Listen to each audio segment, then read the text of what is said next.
शिवसेना के लिए अगर ये अच्छी बात है तो अच्छा काम करेंगे हम। छत्रपति शिवाजी महाराज की जय।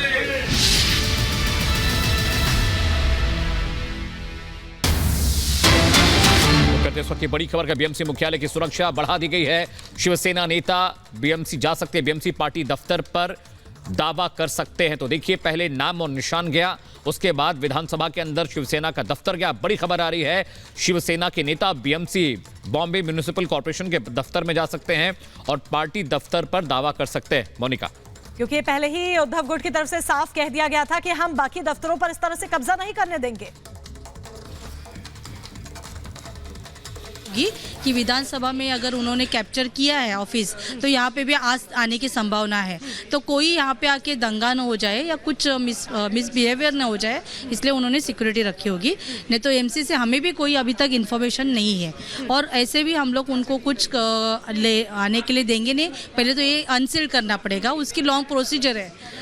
तो क्या अगर वो आते हैं तो फिर मतलब आप लोग तब तक बैठे रहेंगे जब तक वो आते नहीं है? हम लोग का टाइमिंग रहता है, हम लोग 4 बजे तक बैठते हैं, उसके बाद दूसरे कॉर्पोरेट को टाइम दिया गया है, वो आके बैठेंगे। लेकिन बात हो रही है रियल शिवसेना की। अगर पार्टी नेम शिवसेना की करें तो इलेक्शन कमीशन की ओर से जो एप्लीकेशन दिए गए थे, काफ़ी हियरिंग्स हो गए थे, उसी हियरिंग के बाद ये रिकॉग्निशन एकनाथ शिंदे फैक्शन को दी गई है।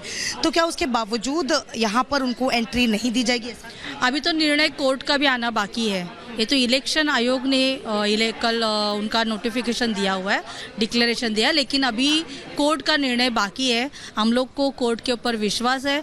कोर्ट ने जो जो डॉक्यूमेंट्स मांगे थे वो हम लोगों ने, शिवसेना पक्ष ने, ओरिजिनल पक्ष ने सबमिट किए। उसके ऊपर उन्होंने कुछ अभी डिसीजन नहीं लिया है और एक केंद्र सरकार ने एक दिन पहले किसी इलेक्शन आयोग के अधिकारी को बिठा दिया जिनका नाम ही गुलाम है, जिनके नाम में ही गुलामगिरी है, उन्होंने उनके फेवर में निर्णय दिया गया है।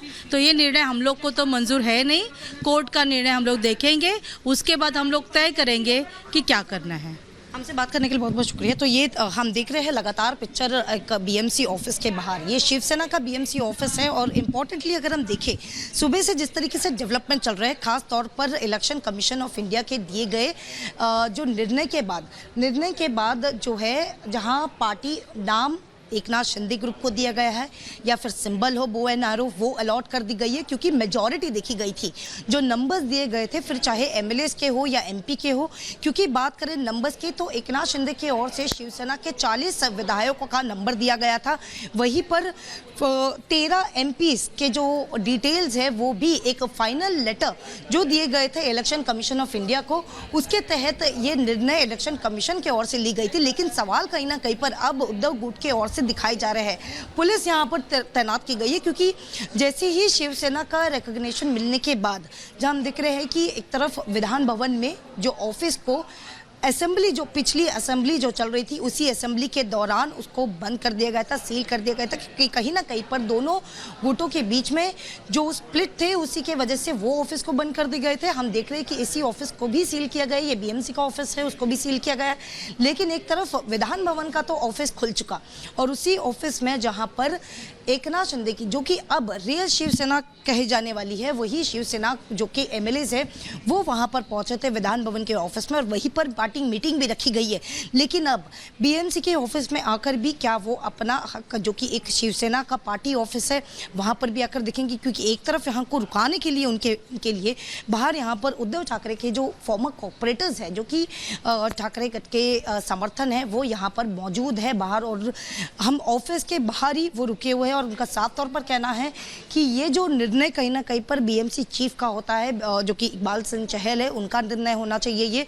और उसके साथ ही अगर इसी निर्णय पे अगर वो फिर भी एकनाथ शिंदे को ही अगर ये ऑफिस देते हैं, तो कहीं ना कहीं पर एक जो है दोनों के बीच में ज़रूर एक इंटरप्शन हम ज़रूर देख सकते हैं। लेकिन इंतज़ार वो भी कर रहे हैं, अगर एकनाथ शिंदे की ओर से अगर कोई एकनाथ शिंदे एमएलए के ओर से अगर कोई यहाँ पर पहुँचते हैं तो हम वैसे तो पुलिस सिक्योरिटी ऑलरेडी देख रहे हैं, लेकिन इंतज़ार वो भी कर रहे हैं कि अगर ये बीएमसी जो कि हमेशा से उद्धव ठाकरे की रही है, उनके हमेशा ग्रुप की रही है, अगर उनके ओर से अगर कोई ने या फिर यहाँ पर आकर ऑफिस खुलवाने की बात की जाती है तो कहीं ना कहीं पर दोनों के बीच में आमना सामना ज़रूर हो सकता है, लेकिन ये देखने वाली बात होगी।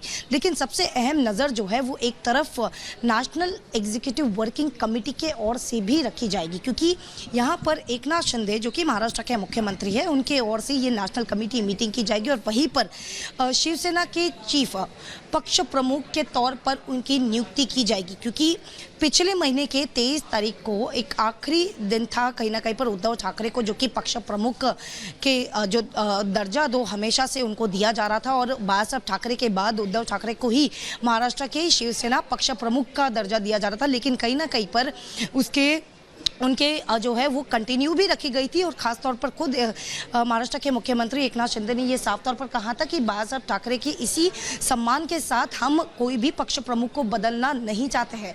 लेकिन अब कहीं ना कहीं पर ये देखा जाएगा कि जो नेशनल कमेटी मीटिंग होगी, जो कि उस मीटिंग में खुद महाराष्ट्र के मुख्यमंत्री एकनाथ शिंदे मौजूद रहेंगे, उसमें कहीं ना कहीं एक पक्ष प्रमुख को भी चुना जा सकता है, और वो पक्ष प्रमुख कोई नहीं लेकिन एकनाथ शिंदे हो सकते हैं। लेकिन ये सभी डिसीजन उस मीटिंग में ली जाएगी जो आने वाले दिनों में होने वाला है। या तो बताया है कि